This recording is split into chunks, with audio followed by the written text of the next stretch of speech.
the intensity of that last 45 minutes was just mind-boggling. I mean, I didn't catch nobody. Everybody, you know, quit catching them for a little bit there after that storm, the rain, and I just thought for sure they were going to be biting. And when I wasn't catching them, I thought any minute somebody was just about to catch one again, you know. And Christie was catching up and getting momentum.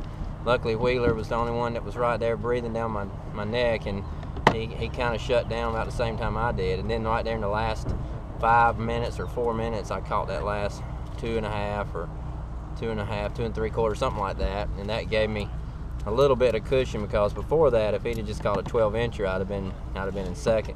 So then you had to wait 5 minutes, you know, when it's over with, to make sure nobody didn't enter one on the last cast into the board. So it was still just intense. So I'm very blessed, very thankful. God really blessed me today to catch them like I did, because I stayed in that one area the entire time. And every time I'd feel like I should leave, I just didn't get a piece about going anywhere else. And I kept thinking, I know every time I'd catch fish, you could tell it was a release fish coming from that boat launch area, so it must be an area where they have local tournaments.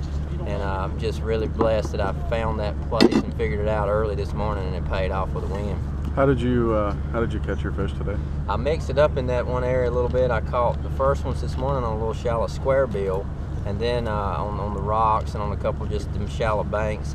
And then my crankbait got tangled up one time, was spinning on the surface, and a fish grabbed it and just barely missed him. And so it showed me that they were looking up some, maybe they'd bite top water. So I got down, tied on a big popar, and instantly caught 2 or 3 good ones in a row on a popar, and ended up having a good top water pattern going in there, and that just died to blue. And I caught, I don't know, at least 5 maybe on that popar, and missed a few others.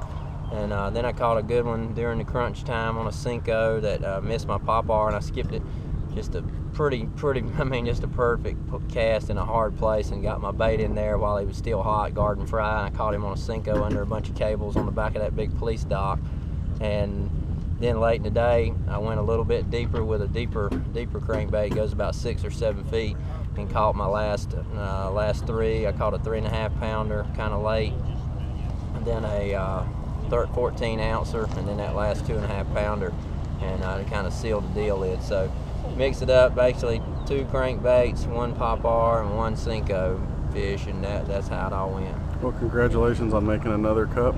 Thank you, man. It'll be your 4th one, but this one you really earned. Yeah, you're right. I'm excited about it. So I'll be ready to go play with the big boys again over there. So